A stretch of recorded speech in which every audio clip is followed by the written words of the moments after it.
Na parang sinasabi, hindi totoo yan, hindi utos yan ng Diyos, hindi yan practical, hindi yan pwedeng magawa, so wag na lang pagtangkaan pa. Matthew 5:43 to 48, na sinabi ng Panginoong Jesus.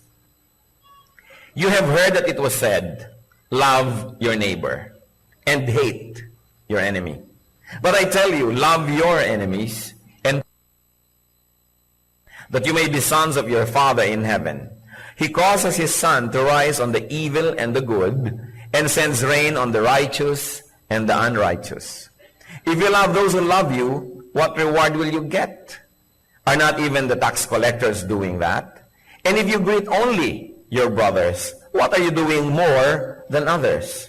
Do not even pagans do that? Be perfect, therefore, as your heavenly Father is perfect. And may the Lord enable us to unlock the mystery of His Word. So, una-una po nating makukuha sa ating binasa na ito, love your enemies. Verse 44, but I tell you, love your enemies and pray for those who persecute you. Paano kaya ginagawa ang ganyan? Love your enemies at pray for your persecutors. Ano daw magiging resulta niyan? You will be sons of God. Siyempre, yung son collective na yon for whole humanity. You will be sons and daughters of God. So verse 45, that you may be sons of your Father in heaven. Pag ginamit po yung salitang son, ibig sabihin anak, ibig sabihin kawangis, ibig sabihin kauri.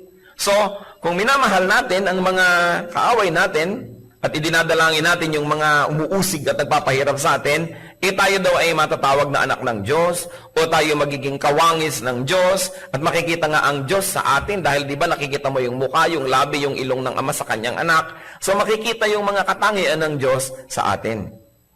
And what's the rationale here? He causes the sun to rise on the evil and the good. He sends rain to the evil and the good.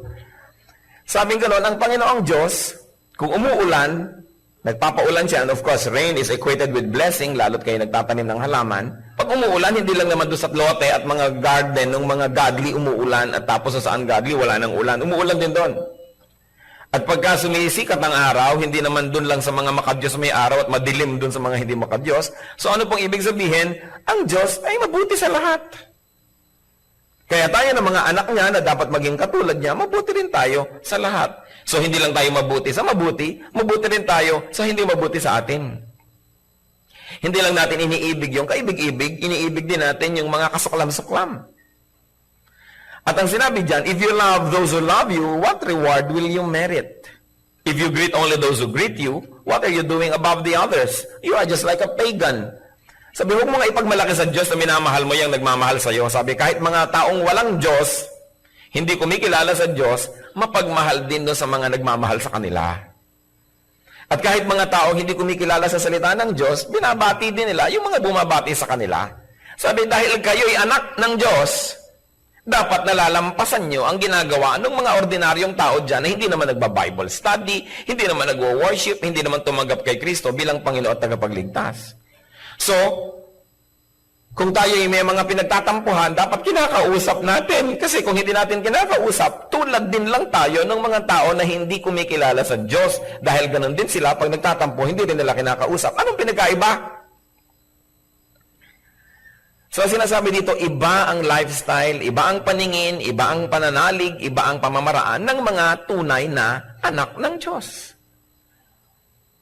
Kung madaling magalit yung kapitbahay mo na hindi naman nagbabasa ng Bible, ikaw din madaling magalit, anong pinagkaiba? Wala tayong madadala sa Panginoon dahil sasabihin nila, magkapareho lang tayo. Bakit pa ako dadalhin dyan para maging katulad mo lang? Magkamukha na nga tayo ngayon. Kung sana nakikita ko na mas iba ka, mas asenso ka, yung hindi ko kayang gawin, nagagawa mo, hindi ko kayang patawarin, napapatawad mo, yung hindi ko kayang kausapin, kinakausap mo, baka maniwala ako na may kapangyarihan nga yung Biblia na yan at meron ngang tunay na Diyos sa iyong puso. At ang sinabi doon, be perfect like God. Of course, in the context of being loving. One of the definitions of God's perfection is that He is loving to those who are unlovable. Kaya makikita din natin dyan na kung tayo daw ay umiibig sa mga hindi kaibig-ibig, para tayong Diyos. Yung perfection na pinag-uusapan dito, hindi 100% moral uprightness. But, one of the facets of God's perfection here is amplified as loving the unlovable. Therefore, if you love the unlovable, you are perfect like God in that aspect. Luke 6:27, but I tell you who hear me, love your enemies, do good to those who hate you. And Luke 6:31 to 34, do to others as you would have them do to you. This is active, ha? Yung mga iba po, do not do unto others what you do not want them to do unto you. So, ibig sabihin, wala kang gagawin, tahimik ka lang doon, huwag mo silang gawan ng masama, nang ayaw mong gawin din nila sa'yo. But Christian concept is not passive, it is active. Sabi, gawin mo sa iba yung gusto mong gawin nila sa'yo, hindi yung huwag mong gawin sa kanila, yung ayaw mong gawin nila sa'yo. Kasi kung lahat susunod ng huwag mong gawin, walang gagawin lahat ng tao, wala ring nangyari. Pero ang sinasabi, more than not doing anything evil, do something good. If you love those who love you, what credit is that to you?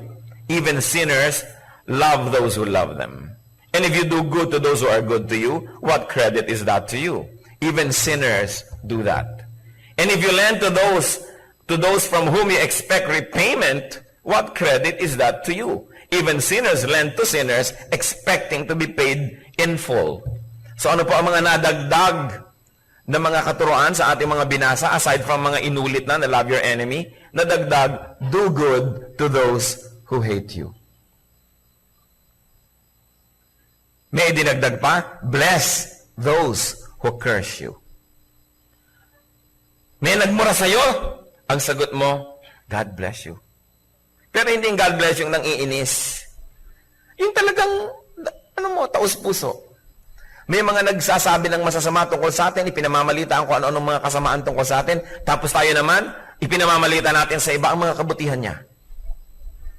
Pag may nakarating sa kanyang, alam mo ba, yung taong topic ng usapan nyo, topic ka rin niya.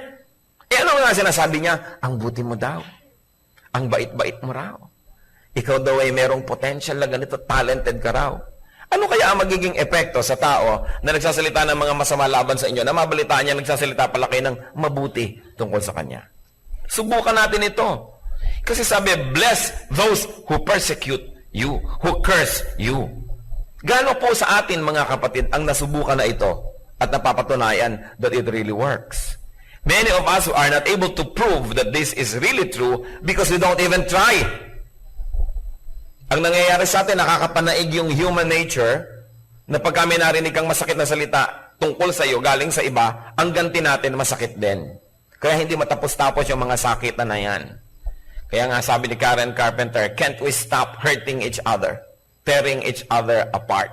No? Kaya kailangang tumigil at baguhin yung cycle ng gagawa ko ng masama, susuklian mo ko ng masama, susuklian uli kita, susukli ka rin, di na matapos-tapos yan. Di mo ako kinausap, di kita kakausapin. So, hindi kita kinausap, hindi mo rin ako kinausap, humaba na ng humaba. Hindi bagay sa mga anak ng Diyos. Yung mga matatagal na mga di pag-uusap, mga tampu-tampuhan, hindi bagay. Kahit nga sa mga hindi anak ng Diyos, di yan bagay eh. Sa mga anak pa ng Diyos. So, bless those who curse you. And then treat people the way you like to be treated. Sabi, do to others as you would have them do to you. In other words, treat people as you would like to be treated by others, and very especially, treat people as you would like to be treated by God. How do you like to be treated? Tayo po ba, anong tratong gusto natin na tatanggap sa ating kapwa? Nagkamali tayo, anong gusto nating matanggap na trato? Patawarin. Nagkulang tayo, anong gusto nating reaksyon ng mga tao? Punan tayo. Unawain at pagbigyan. Nasaktan tayo, anong gusto nating ginagawa ng mga tao? I-comfort tayo. Bigyan ng ginhawa.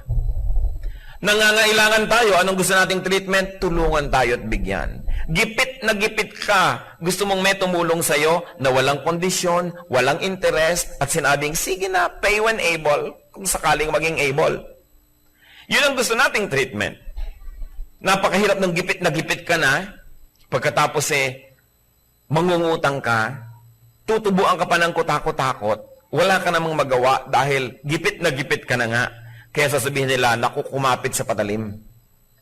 Ang tao daw nagigipit, sa patalim ay kumakapit. Bakit ka kakapit sa patalim? May Diyos. Kumapit ka sa Diyos. Yun ang pinagkaiba ng mga anak ng Diyos. Meron tayong choice. Bakit ka kakapit sa patalim? Di lalo kang napalubog. Ngayon, tayo po, yun ang gusto nating treatment sa atin. Paano nyo ngayon tinitreat ang kapwa? Nangangailangan sila. Lalo mo ba siyang gigipitin? Lalo't may property siya na gustong-gusto mo, yung ba ang pupuntiryahin mo na, o sige, yun na lang ibayad mo kahit na luging-lugi na siya sa transaksyon? Nagkamali siya, gusto natin agad siya ay i-judge. Kinapos siya, ang gusto natin agad siya ay singilin. Paano ba natin gustong itrato tayo ng iba pag tayo nagkamali, tayo ang nadapa, tayo ang nagkulang? Ganon din dapat itatrato ang iba. Kung paano tayo natin gustong itrato tayo ng Diyos, Lord, nagkamali na naman po ako, patawarin niyo po ako. Paano pag yung iba naman nagkamali, di mo naman patatawarin? Kaya ang sinabi sa Matthew chapter 6, forgive people so that your heavenly Father will also forgive you. Sabi nga nung dasal, patawarin mo kami sa aming mga kasalanan, gaya rin naman ng pagpatawad namin sa nagkakasala sa amin. So anong ibig sabihin, Lord, kung kuripot po ako sa pagpapatawad sa iba, maging kuripot din kayo sa akin. Kung binibigyan ko ng deadline at hangganan ng pagpapatawad ko sa kapwa, hangganan din ang ibigay nyo sa akin at deadline. Kung masyado akong istrikto sa aking kapwa, maistriktuhan nyo ako. Pero gusto ko po, Lord, ang luwag-luwag nyo sa akin dahil lagi naman ako nagkakamali, pues magiging maluwag din ako sa aking kapwa. Kung paano natin tinatrato ang iba, ganoon ang hinihingi nating trato sa atin ng Diyos. So we want to be understood, be understanding. You want to be forgiven, be forgiving. You want to be cared for, be caring. Because what you give is what you keep. It is this paradox in life that you keep only what you give away. So when you give away love, you keep it. When you give away hatred, you keep it. So you keep what you give away. Therefore, you give away what you want to keep. Tayo nga kalaban ng Diyos sa ating kasalanan, sa ating patuloy na katigasan ng ulot, mga pagkakamali at pagkukulang. Ang totoo ay kalaban tayo ng perfection ng Diyos. Pero ganun pa man, minahal tayo at patuloy na minamahal. Matthew 6:14-15. For if you forgive men when they sin against you, your heavenly Father will also forgive you. But if you do not forgive men their sins, your Father will not forgive your sins. Ang dami pong nakakaroon ng nervous breakdown, nakakaroon ng depression, at kung minsan napopossess ng mga evil spirits. Pag sinuri ninyo ang background, napakalaking porsyento ng mga nade-depress, ng mga na-oppress ng mga evil spirits, at napopossess pa kung minsan, ang ugat is lack of forgiveness. Pag in-interview nyo, pag tinanong nyo, may malalim na galit sa magulang, sa kapatid, sa asawa, sa anak, sa kapitbahay, kung kanino man. Galit na tagal-tagal na nandun na, nag-ugat na, at kinain at nilaso na ang kanyang buong puso. Ngayon, bakit nagkakaganong-ganon? Bakit nade-depress? Bakit wala namang kausap, tumatawa? Malayo ang tingin, wala namang tinatanaw. Bakit ganon? Hinahanap si Crispin at si Basilio. Kasi hindi nagpapatawad sa kapwa. Ang sasabihin niyo, bakit naman? Hindi lang nagpatawad. Anong naging problema? Hindi rin pinapatawad ng Diyos. Kasi ang sabi, kung nagpapatawad ka sa kapwa mo, papatawarin ka ng Diyos. Kung di ka nagpapatawad, di ka pinapatawad. So, sino man sa atin? Ang may sama ng loob na kinikimkim. Meron tayong iniingatang galit sa puso. Meron tayong pagkamuhi. Meron kang kinasusuklaman. Hindi mo pinapatawad. Lahat ng mga dasal mo sa Diyos sa patawarin ka sa iyong pagkukulang, yun ay kung nagdadasal ka, hindi dinidinig. Kaya nagkasapin-sapin at nagkapatong-patong na ang utang mo sa Diyos. Kayo na nakaranas magkaroon ng utang sa bangko, alam nyo ang kahulugan nun. Nagipit ka na nga, kaya ka nagsangla. Kaya pala sinasabing, interest last month, interest next month, yung pala pinag-i-interesan ka. Kaya namatay ka na sa kababayad ng interest, dumami na ng dumami. Hindi ka nga makabayad ngayong buwan na to dahil gipit ka, lalong magko-compound pa. Lulubog ka ng lulubog, inilulubog ka dahil hindi ka pinapatawad at sinisigil ka. Bangko pa lang yon, nagpapautang pa lang yon. Yung Diyos sa langit, yung bangko ng langit, na ang dami-dami mong utang, hindi ka pinapatawad, nagko-compound, kaya ka lubog ng lubog, dumadali naman kay Satanas, na paglaruan ka, siklot-siklotin, dahil wala kang proteksyon. Walang grasya ng Diyos dahil hindi ka pala pinapatawad. Ang dahilan, hindi ka kasi nagpapatawad sa iba. Kaya yung maraming mga causes ng sobrang psychological and emotional illnesses is bitterness, lack of forgiveness. Una, pag hindi ka nag-forgive sa kapwa, nalugi ka dahil hindi kayo naging friendly. Nalugi ka dahil yung pwede niyang tulong na ibigay sa'yo, hindi niya naibigay. Yung sayang pwedeng ibigay niya, hindi niya naibigay. At yung gusto mong ibigay sa kanyang pagmamahal, hindi mo rin naibigay. Nakikimkim na hihirapan ang loob mo. Pero may mas malaking lugi. Kasi yung hindi natin pagpapatawad sa iba, hindi tayo napapatawad ng Diyos. Dami ng dami, dami ng dami. So para ba yung sinasabi mo na, humihingi naman ako ng tawad pero pinapatawad ka ba? Sinabi na nga if you do not forgive men their sins, your Father will not forgive your sins. Lumalaki lang lalo ang utang, parang naisubukan nyo, may utang kayo sa bangko, ang laki-laki na, kahit maghulog kayo ng konti, tas hindi nyo na ituloy-tuloy, wala, kinain lang nung dating utang nyo yung naihulog nyo, nawala rin. Gaano karami ang utang natin sa Diyos?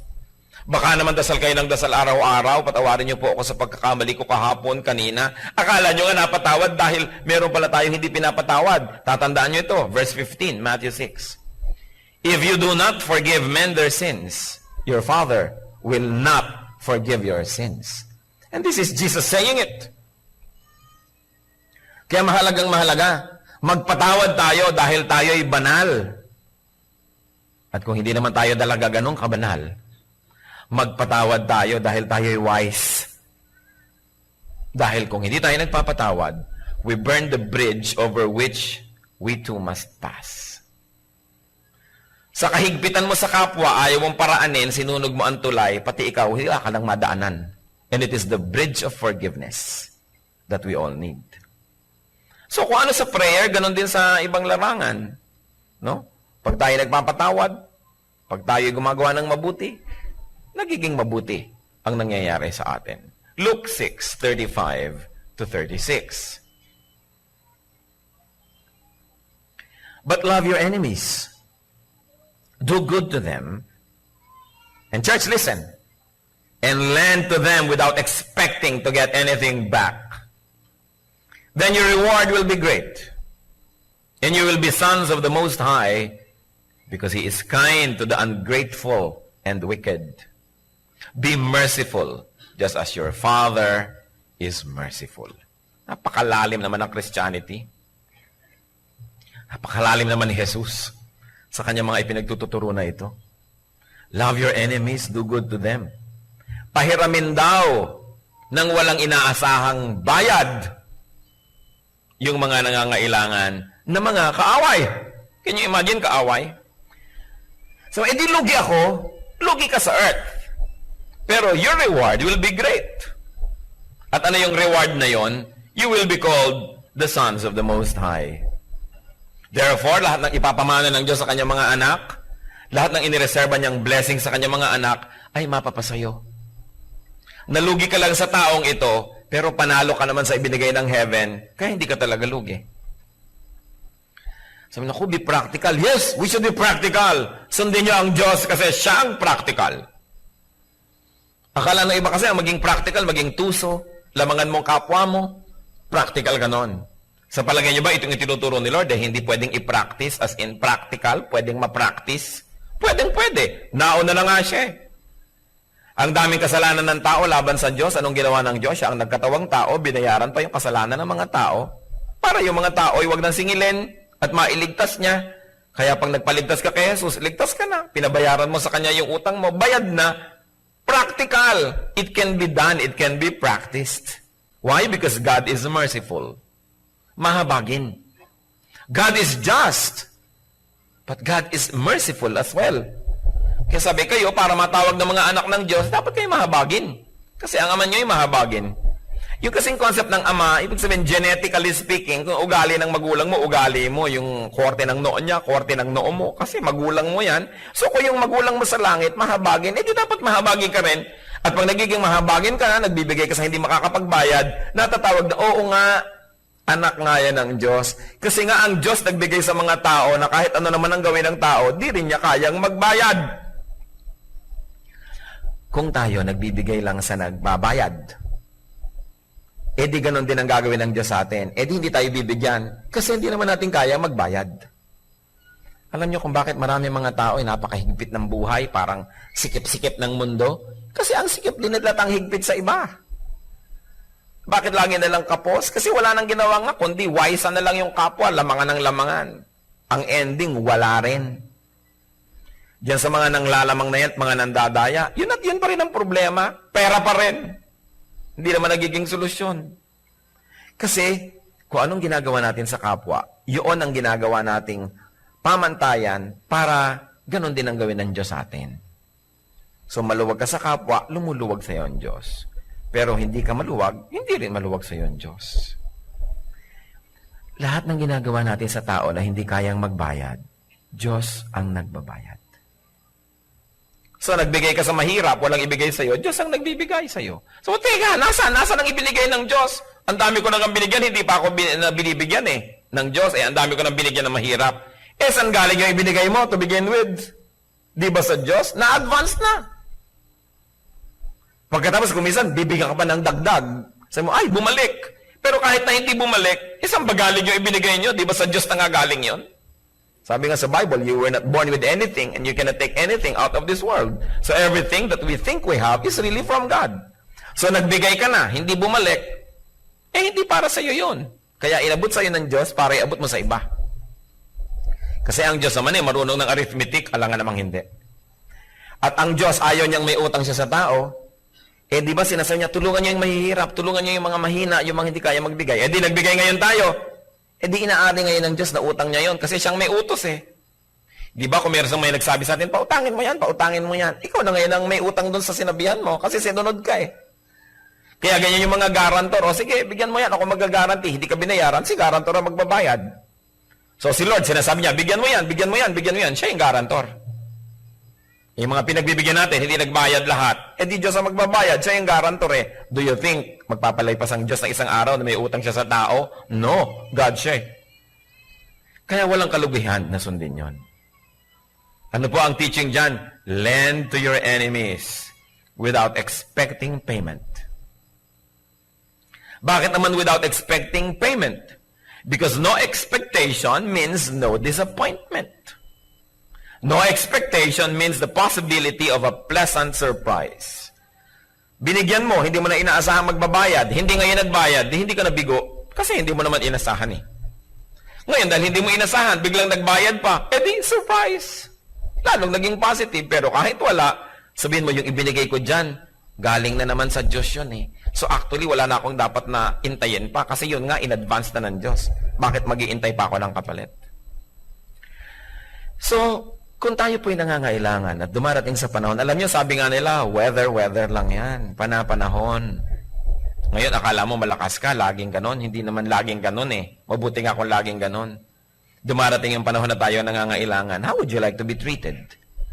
How would you like to be lent to? How would you like to be given? How would you like to be collected from if you are the needy person? Di ba gusto natin easy terms? Gusto natin yung maluwag, yung magaan, hindi masyadong mahigpit. Di ganun tayo sa kapwa. Kasi ganun din ang gagawin trato ng Diyos sa atin. Ano magiging resulta pag sinunod natin yan? Great reward. Being identified and called as God's children. And what's the rationale, as we have already mentioned, because God is kind even to the ungrateful and the wicked. Ang tunay na kabutihan ay di namimili kung kanino ibinibigay. Ang tunay na kabutihan ay mabuti dahil siya ay mabuti. Hindi mabuti lang ako dahil mabuti ka sa akin. Pero pag di ka mabuti sa akin, hindi na ako mabuti. Ibig sabihin, hindi naman talaga ako mabuti. Kasi yung mabuti siya kahit sino ang kaharap. Kasi mabuti siya Hindi naman siya salamin. So, salamin ako, kung humarap ay kabutihan, kabutihan din ang magre-reflect. Pero kung kasamaan ang humarap, kasamaan din ang magre-reflect. Yung kabutihan, hindi na iiba yon kung sinong kaharap. Tulad din ng kagandahang asal. Hindi ang ganda-ganda ng mga asal mo pagka ang kaharap mo, amo. Pero pagka ang kaharap mo na, yung ikaw na ang amo, wala ka ng asal na maganda. Ibig sabihin, hindi talaga maganda yung asal mo. Namimili. Kaya ang ating pong laging panalangin, maging likas sa atin yung kabutihan. Hindi yung mabuti ka sa kanya dahil may inaasahan ka, may mapapala ka. Kundi dahil kasi, mabuti ka talaga. At yon ang isang goal ng ating buhay. Hindi lamang maging mabait, kundi maging mabuti. May pinagkaiba yun. So Christ and Christian teaching does not only repair, but more than that, recreates the person. Pag sinabi, love your enemy, sobrang revolutionary na ideya yan. Hindi lamang niya nilalagyan ng bagong palamuti ang iyong buhay, hindi ka lamang binibigyan ng konting makeover ng Diyos, iniiba ka na buong buo. Dahil ang natural sa tao, dahil sa kasalanan, is to hate your enemy, to do evil to those who do evil to you, gumante. Pero ang sinasabi ng Diyos, maging iba kayo, kasi hindi kayo mga taga-sanlibutan, kayo yung mga anak ng Diyos. 2 Corinthians 5:17. Therefore, if anyone is in Christ, he is a new creation. The old has gone. The new has come. Kaya dapat tinitingnan natin sa sarili, nagpapatawad na yata ako sa mga hindi ko pinapatawad noon. Totoo nga, the old has gone. The new has come. Pero kung ganun pa rin ang ugali natin, baka hindi nagkaroon ng new creation. Importanteng dibdibin ang ibig sabihin na maging anak ng Diyos. Christ brings not just a rearrangement, but total reconstruction of our personality. A total change of attitudes. A total change of lifestyle. A one-half Christian is a one-whole nonsense. Dapat buo. Hindi ka praka-praso. Buo. Sa Galatians 2:20, I have been crucified with Christ, and I no longer live, but Christ lives in me. The life I live in the body, I live by faith in the Son of God, who loved me and gave Himself for me. Dahil ibinigay ni Kristo ang kanyang buhay para sa atin. Nung tinanggap natin yung buhay na yon, na buhay na walang hanggan, galing kay Kristo, tumigil na tayong mabuhay para sa ating sarili.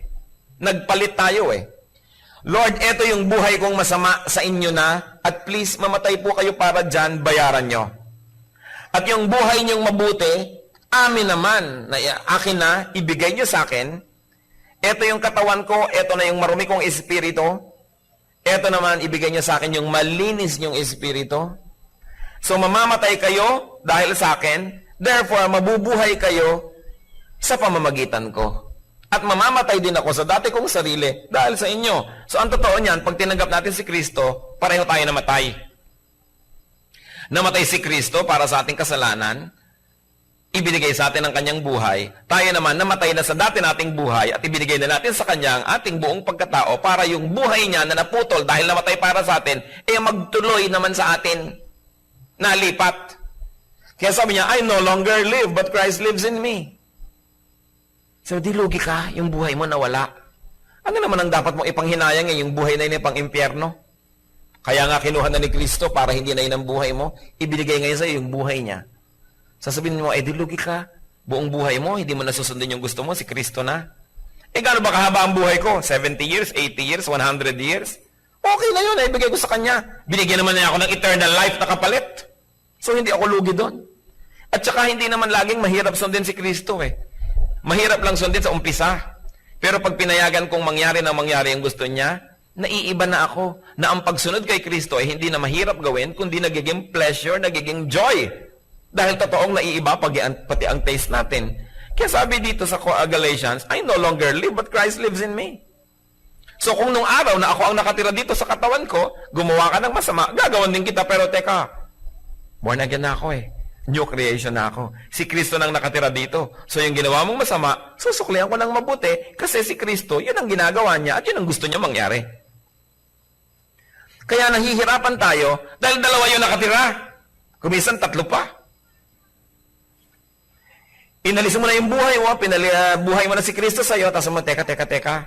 Halika muna, old self, bumalik ka dito, sumiksi ka dito, at lalabanan natin si Kristo dito.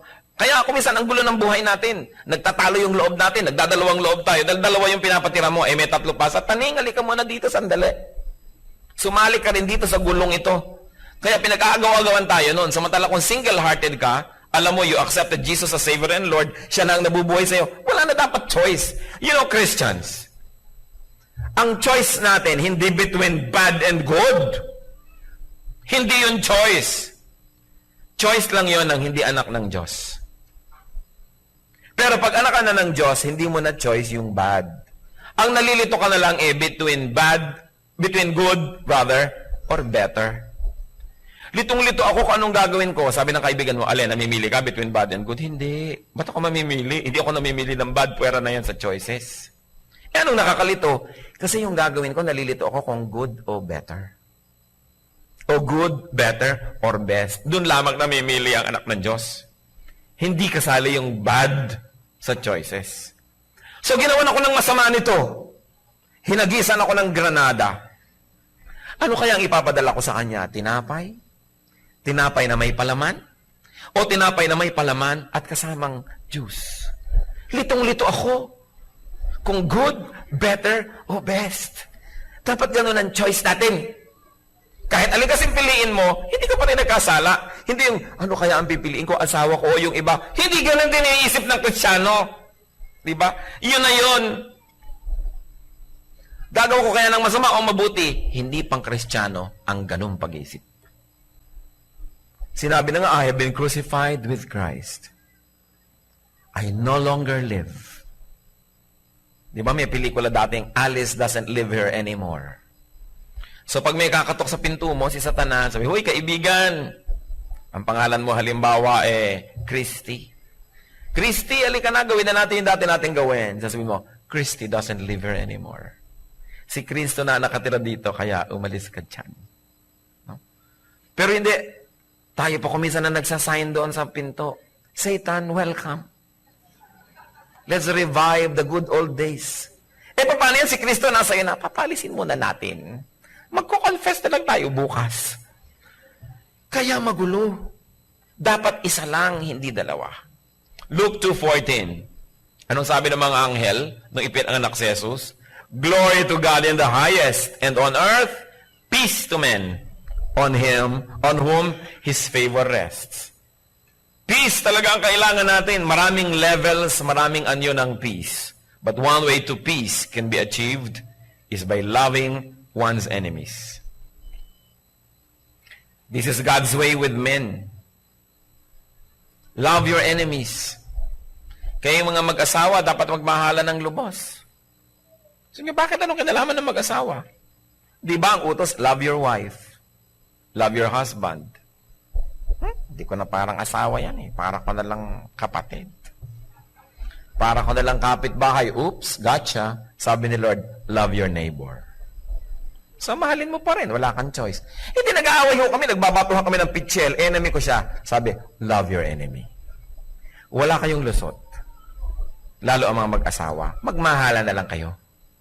Huwag na kayong makipagtalo sa Diyos. This is God's way. And you know why God wants us to be kind and good? Because kindness blesses. Because kindness begets kindness. Kindness defangs evil anger.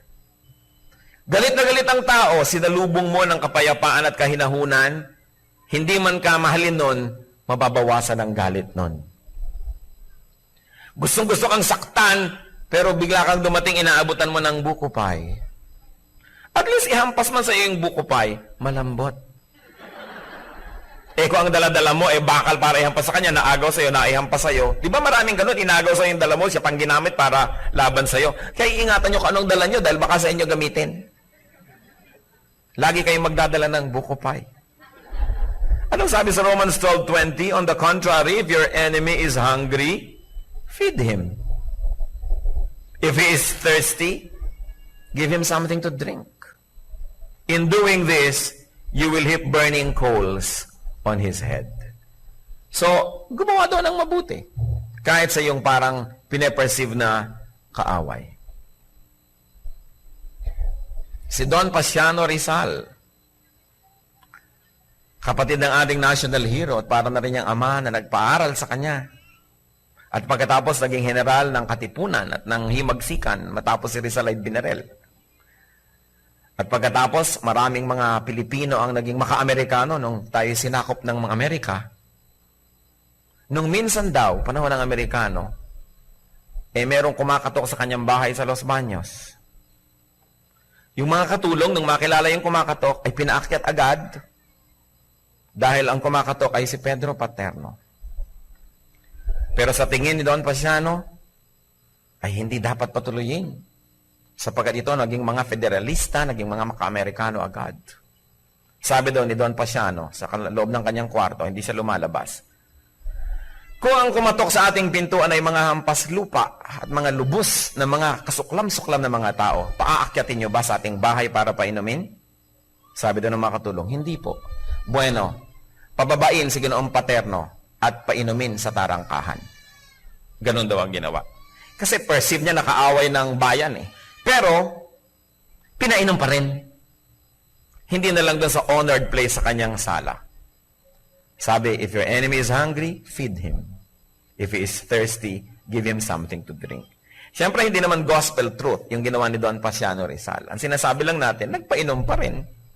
Meron pa siyang basic na pagkatao. Hindi komot, hindi niya tinatao yung dumating, hindi na rin siya magpapakatao. Nagpakatao, wala na lang nung mga dagdag na mga nice things. Ang sinasabi, love your enemy. But this is the most blatantly broken command, probably. Totoo ba na nangyayari sa buhay ng mga Kristiyano? Kasi alam niyo kung totoo, maiiba ang planet.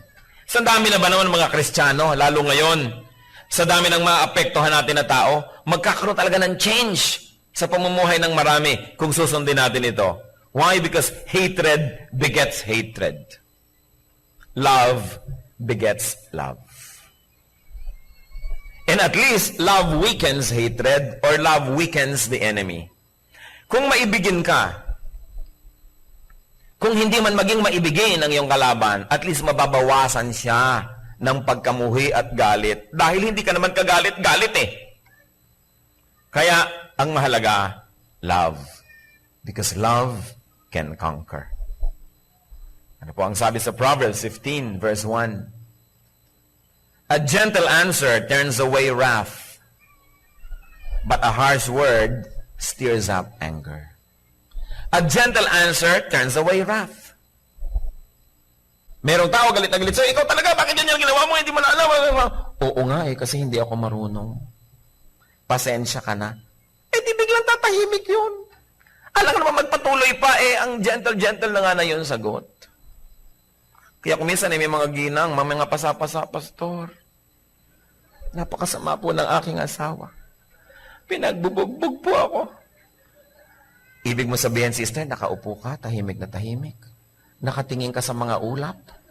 Bigla siyang lumapit at pinagsasampi ka kanya. Pagka ganon, dadali natin siya sa Mandaluyong. O baka naman, sumasagot ka. Eh, konti po. Wala namang babae nagsabing, tagalahot, tinalaka ko ng tinalakan. Kunti ho, sumasagot lang po. Ganyang kabanayad tulad ng pagsasabi mo sa akin ngayon? Kasi kung ganyang kabanayad at sinaktan ka pa niya, ay may sira siya. Pero kadalas kasi, tumahimik ka, hindi ako napahimik. Tumahimik ka, hindi ako napahimik. Kaya nakakagulo. Di pa sa'yo, tumahimik ka! Etong kape. Ewan ko naman kung bigla ka pa niya saktan. Talagang baliw na yon. Sabi sa Bible, a gentle answer turns away wrath. Ngayon, hindi naman natin justify yung mga nananakit, ha? Siyempre, no. Ang ibig lang natin sabihin, kung minsan, nasasakatan din tayo. Dahil bagamat siya ang unang gumawa ng mali, eh yung sagot natin ay mali na rin, pareho na lang kayong mali, kaya nagkakaganon. May gumawa ng mali, may pasok na mali, ang sagot nyo tama. Paano pa siya magkakalakas ng loob na gumawa ng pangalawang mali? Hindi siya makaka-second base. Kasi parang tennis siyang galit. Nag-serve, hindi mo pinalo ang bola pabalik, hindi walang laro. Nag-serve ulit, hindi na naman bumalik ang bola, ang tawag na doon, love. Ibig sabihin, zero. Walang score. No? So, nakakatatlong balik na yung bola, wala nang lamanan. Eh, ibinabalik mo, ibabalik niya, ibabalik mo, kaya 3 araw na kayo nagbabalikan, pagod na kayo. Kaya yung mga tennis player, gusto niya magpahinga, huwag niya ibalik ang bola. Ganon din yung galit. Lalo na sa galit. May galit siya, huwag niyong suklian ng galit. Titigil yan. Kasi apoy man at huwag niyong gatungan, eh, nauubos. Hindi ba't kaya lumalaki yung apoy? Kasi tatapunan mo pa ng mga lalong nagsisiklab. Hindi matapos-tapos. Ganyan din yung hindi mo ko kinausap, hindi kita kakausapin. Hindi mo ko kinakausap, hindi rin kita kakausapin. Hindi mo na malaman kung sino nag-umpisa noon. At mahalaga pa ba kung sino nag-umpisa? Sa palagay niyo ba kung ang kapwa siya ang nag-umpisa ng mali, justified na kayo naman yung huling gumawa ng mali? Hindi na mahalaga kung sinong una at sinong huli. Pareho lang kayo mali. So, we conquer. Because love should conquer. Romans 12:21. Do not be overcome by evil, but overcome evil with good. Overcome evil with good. Sinigawan ka, hindi palakasan ang sigaw. Ang sagot mo mahina. Paano pa sisigaw uli? Overcome evil with good. Because the best way to beat your enemy is to turn him into a friend. Yung enemy na ikadena nyo, matutulog kayo mapayapa? No. Pwede niya makalasyon. At gawang kayo ng masama. Ibinilanggo ninyo, pwede siya makatakas. Nilumpo ninyo, pwede siyang ipaghiganti ng ibang nagmamahal sa kanya. Pero ang tunay na paglupig sa kalaban, mahalin mo siya. At pag minahal ka na niya in return, yun ang tunay na victory. Yung kamay niya, hindi na niya gagamitin para ka hampasin, gagamitin na niya para ka i-foot therapy. Yung kotse niya, pag dumadaan siya at naglalakad ka, hindi ka niya nasasagasaan, kundi hihinto siya at isasakay ka. Yung mga resources niya, hindi niya gagamitin para gawan ka ng masama, kundi ipangtutulong sa'yo. It is really love that wins. And the best way to beat your enemy is to turn him into a friend. Lalong-lalo ang mga magulang at anak, mga magkakapatid, mag-asawa, hindi bagay na magkaaway. Ang bagay lang na kaaway natin si Satanas dahil talagang kaaway natin yon. Pero sarili ninyong laman, ng inyong laman, dugo ng inyong dugo, kalaban nyo, parang hindi bagay yon, mali. Dapat may mauna na lang na magpakumbaba, may mauna na lang na magpatawad at lahat naman yan, lalo magkakamag-anak. Meron ka namang goodwill at love for each other na kuminsan natatakpan lang ng mga pansamantalang inis. Pero pag may nauna na magpakumbaba, bumabalik yung mga dating samahan dahil maibabalik nyo ba naman yung mga pwede ba namang mabura na may pinagsamahan kayo? Lalo mga magkakapatid na galing lang kayo sa isang bahay bata, pwede ba namang mabura ng kahit anong away yung katotohanan na yon? Hindi. And you know what? You cannot make old friends. You can only lose them. Pero hindi ka nakakagawa ng old friend kasi hindi mo maibabalik ang panahon. Kaya yung mga friends natin nung araw, and of course, lalo yung mga kamag-anak natin, mga kapatid natin na kasaway nating lumaki, kasama natin sa hirap at ginhawa, mga old friends din natin yon. Hindi dapat na meron tayong mga hidwaan kasi magkakaroon ka pa ba ng kapatid? Lalo't patay na yung nanay mo, patay na yung tatay mo. Wala na, yun na lang yun. Pwedeng malagasan, pero hindi pwedeng madagdagan. So mamahalin mo na lang. Mga dati nating kaibigan, classmate natin nung araw, makaka-imbento ka pa ba? Hindi mo na may ibabalik yung 1962, 1954? Hindi na. So yung mga naging kaibigan mo noon, pakonti na lang ng pakonti yun habang sumasa kabilang buhay. Pero hindi na pwedeng madagdagan. So minamahal mo. Friends, multiply our joy and divide our sorrow. That's why it is important to be friendly. Alam niyo kung bakit itinuturo ng Diyos na maging friendly tayo? Kasi mahal niya tayo. Kasi alam niya that friends can be channels of blessings.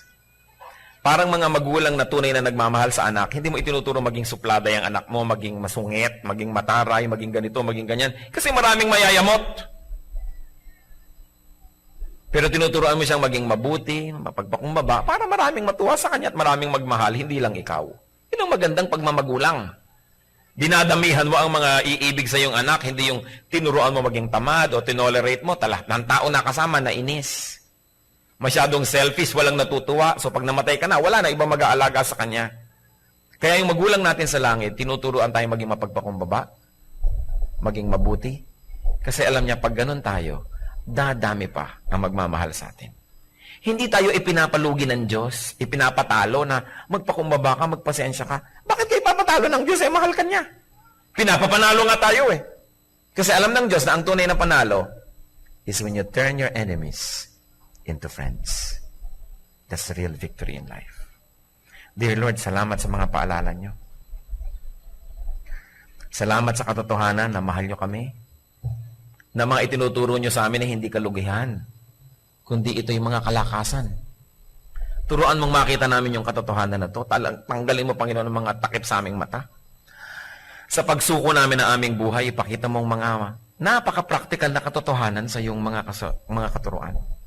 Na ang pagsunod sa iyo hindi kalugihan, kundi tagumpay pa nga. Lord, ipakita niyo po sa amin how we can be loving to our enemies. How we can be like your Son Jesus, who loved us although we were not lovable. Hipuin niyo ang aming puso. Maraming beses na naming narinig ito, na memorya pa ang mga verses. Pero tingnan niyo, Lord, kung totoo at nangyayari sa aming buhay o hanggang salita na lang ba ito. Bigyan niyo po kami ng kapangyarihan ninyo. Pinasasakop namin sa iyo ang aming puso. Makapangyari kayo. At kami mga nagtitigas-tigasan ng loob, tinatanggihan ng mga katotohanan ito, basagin mo, Panginoon, ng iyong kapangyarihan. Ang mga pagmamatigas na ito. Turuan mo kaming magpakumbaba at gawin ang tama. Salamat sa iyong mga paalala. Mga kapatid, patuloy tayo yumuko sa presensya ng Diyos. At sa ilang saglit, hayaang ang Espiritu ng Diyos ang mag-minister sa ating lahat. Paano ba tayo dapat maging loving? Do we keep enemies? We should end it. Lalong-lalo mga mahal natin sa buhay, mga kamag-anak natin, malalapit sa atin, mga kasama natin sa trabaho. Lason sa buhay natin ang may mga kasamaan ng loob. Wakasan.